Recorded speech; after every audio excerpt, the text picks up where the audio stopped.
আপডেটলৈ স্বাগতম জনাইছো ষ্টুডিঅ'ত মই বনিতা বুধবাৰৰ দিনটোতে ব্ৰহ্মপুত্ৰৰ নদীৰ বুকুত গা ধুবলৈ যোৱা যি সন্ধানহীন হৈছিল বহুকেইজন যুৱক তাৰে ভিতৰত তিনিজনক ইতিমধ্যে উদ্ধাৰ কৰা হৈছে আৰু আজি উদ্ধাৰ কৰা হৈছে সাগৰ গৌতম নামৰ এজন যুৱকক আৰু বৰ্তমানলৈ তিনিজনক উদ্ধাৰ কৰা হৈছে আৰু বাকি দুজন এই মুহূৰ্তলৈকে সন্ধানহীন হৈ আছে কিন্তু এছডিআৰএফ তথা এনডিআৰএফ বাহিনী উদ্ধাৰ অভিযান অব্যাহত ৰাখিছে লৈ আহিছে এই মুহূৰ্তত ষ্টাৰ সিমেন্টছ প্ৰেজেন্স টাইমত বিগ ব্ৰেকিং মহানগৰীৰ ভক্তি কুটিৰ ঘটনাৰ বৃহৎ আপডেট আজি উদ্ধাৰ এজনৰ মৃতদেহ আজি উদ্ধাৰ কৰা হৈছে এজনৰ মৃতদেহ বৰ্তমানলৈ তিনিজন উদ্ধাৰ আৰু দুজন সন্ধানহীন হৈ আছে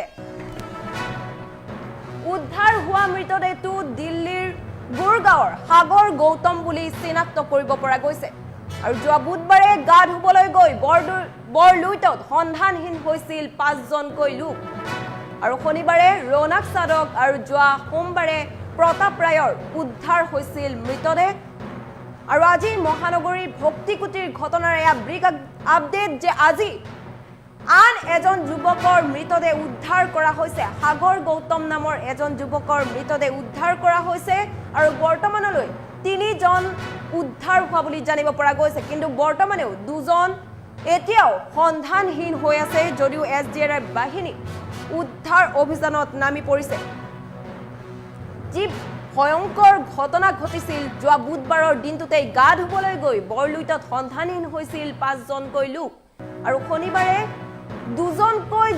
এজন যুৱকক উদ্ধাৰ কৰিব পৰা গৈছিল আৰু সোমবাৰৰ দিনটোত আন এজন যুৱকৰ মৃতদেহ উদ্ধাৰ হৈছিল আৰু আজি আনজন যুৱকৰ মৃতদেহ উদ্ধাৰ হৈছে আৰু যি এই ভয়ংকৰ ঘটনা সংঘটিত হৈছিল গা ধুবলৈ গৈ বৰলুইটৰ বুকুতেই সন্ধানহীন হৈছিল এই যুৱক কেইজন 5জনকৈ যুৱক সন্ধানহীন হৈ আছিল আৰু আজি আজি আন এজনক উদ্ধাৰ কৰিব পৰা গৈছে অৰ্থাৎ বৰ্তমানলৈ তিনিজন উদ্ধাৰ হৈছে আৰু দুজন যুৱক বৰ্তমানেও কিন্তু সন্ধানহীন হৈ আছে আৰু এয়া মহানগৰীৰ ভক্তিকুটিৰ ঘটনাৰ বৃহৎ আপডেট কিয়নো আজি আন এজন যুৱকৰ মৃতদেহ উদ্ধাৰ কৰিব পৰা গৈছে আৰু যুৱকজনৰ নাম সাগৰ গৌতম বুলি চিনাক্ত কৰিব পৰা গৈছে আৰু বৰ্তমানলৈ সাগৰ গৌতমকে ধৰি আৰু মুঠ তিনিজনক উদ্ধাৰ কৰিব পৰা গৈছে আৰু উদ্ধাৰ হোৱা মৃতদেহটো দিল্লীৰ গুৰগাঁৱৰ সাগৰ গৌতম বুলি চিনাক্ত কৰিব পৰা গৈছে আৰু আন দুজন বৰ্তমানেও সন্ধানহীন হৈ আছে আৰু আন দুজনক বিচাৰি এছডিআৰএফ তথা এনডিআৰএফ বাহিনী উদ্ধাৰ অভিযানত নামি পৰা বুলি জানিব পৰা গৈছে বৰলুইটৰ বুকুতে গা ধুবলৈ গৈছিলে আৰু বিভিন্ন প্ৰান্তৰ পৰা আছিল সেই যুৱক কেইজন আৰু গা ধুবলৈ গৈ এনেদৰে এক অঘটন ঘটিছিল বৰলুইটৰ বুকুতেই সন্ধানহীন হৈ পৰিছিল আৰু তাৰ পাছতেই বহুদিনলৈ সন্ধান নাছিল যুৱক কেইজনৰ আৰু অৱশেষত শনিবাৰৰ দিনটোত এজন যুৱকক উদ্ধাৰ কৰিব পৰা গৈছিল শনিবাৰৰ দিনটোতেই উদ্ধাৰ কৰিব পৰা গৈছিল ৰৌনক সাদক নামৰ এগৰাকী যুৱকক আৰু যোৱা সোমবাৰৰ দিনটোতেই প্ৰতাপ ৰায়ৰ মৃতদেহ উদ্ধাৰ হৈছিল আৰু আজিৰ ভাগত উদ্ধাৰ হ'ল সাগৰ গৌতম নামৰ আন এজন যুৱকৰ মৃতদেহ আৰু উদ্ধাৰ হোৱা মৃতদেহটো দিল্লীৰ গুৰগাঁৱৰ সাগৰ গৌতম বুলি জানিব পৰা গৈছে এয়া মহানগৰীৰ ভক্তিকুটিৰ ঘটনা যি খাৰঘুলিত ঘটনা হৈছিল ভয়ংকৰ ঘটনা হৈছিল আৰু বিভিন্ন প্ৰান্তৰ পৰা আহিছিল যুৱক কেইজন বিভিন্ন প্ৰান্তত আছিল ঘৰ আছিল বিভিন্ন প্ৰান্তত আৰু যেটো অসমৰ বাহিৰৰ যুৱক আছিল আৰু তাৰে ভিতৰত তিনিজনৰ মৃতদেহ বৰ্তমানলৈ উদ্ধাৰ কৰিব পৰা গৈছে যদিও দুজন বৰ্তমানেও সন্ধানহীন হৈ থকা বুলি জানিব পৰা গৈছে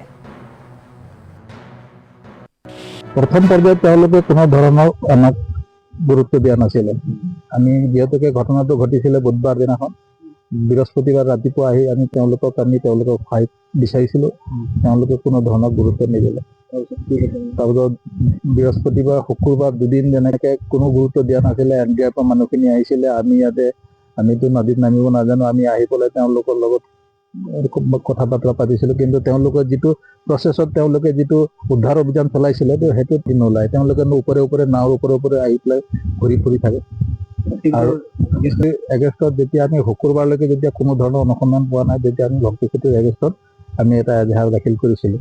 আৰু সেই আমি নিখোজ হোৱাৰ লগতে আমি হত্যাৰ এটা অভিযোগ লগাইছিলোঁ।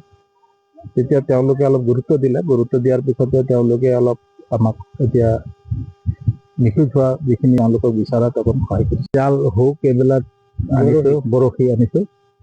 এই বৰশীখিনি আমি তাতে এতিয়া মাটিৰ তলত পেলাম, ফচি আছে, তেতিয়াহ'লে নিশ্চয় বৰশীত উঠাই আনিব। আৰু সম্ভৱ মাটিৰ তলতেই নি আছে, যিটো আমি সেই জাল চাল টানা আজোৰা কৰাৰ পিছত তাকে ওলাই গৈছে। চম্পু কুমাৰ, মই এই নিখোজ হোৱা উপেশ কুমাৰৰ ককাইক। আজি এটা হৈছে, প্ৰায় আমি ৰাতিপুৱা পাইছোঁ, একচুৱেলি 8টামান বজাত দেখা পাইছোঁ। সম্ভৱ গুৰগাঁও, দিল্লী বুলি অলপ গম পোৱা গৈছে। তেখেতৰ সাগৰ গৌতম বুলি জনা গৈছে। প্ৰায় আজি 8 দিন হ'ল, ধৰক 8 দিনৰ পৰাই আমি ইয়াতে আছোঁ। যিটো ইয়াতে নিখোজ হৈছে, 9জন সোমাইছিলে, তাৰে 4জন জীৱিত ওলাইছিলে আৰু 5টা দেও বুধবাৰৰ পৰা আমি বিচাৰি আছোঁ। প্ৰথম পৰ্যায়ত তেওঁলোকে কোনো ধৰণৰ আমাক গুৰুত্ব দিয়া নাছিলে।